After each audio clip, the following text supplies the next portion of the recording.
Sepahijala District Police arrested 5 members of an organized criminal gang involved in a series of high-profile snatching and abduction incidents in and around the Bishalgarh subdivision. Addressing media persons during a press briefing, Sepahijala SP Bijoy Debbarma confirmed the arrest but stated that the main mastermind behind the entire racket, identified as a notorious gang leader named Ferdous, remained at large.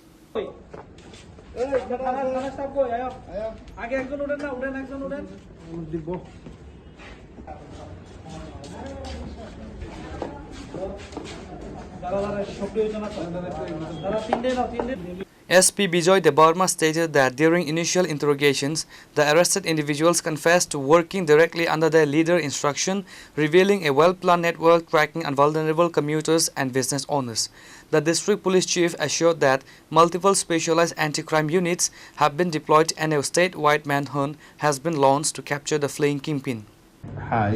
এই ব্যাপারে তো একটা case register হয়েছে এবং আমাদের তদন্ত চলছে এখন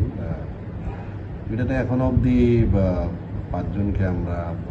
অ্যারেস্ট করেছি এবং কোর্টে ফরওয়ার্ড হচ্ছে বাকি আরো আমরা তদন্ত করছি এখন কেউ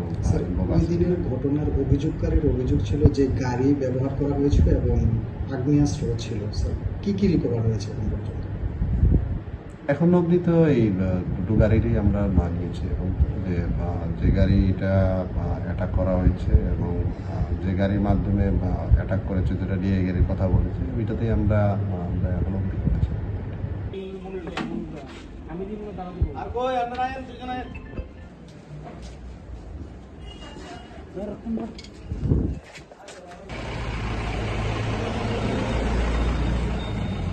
Reported by Jivan from Bishalgarh, Chini, Khorang.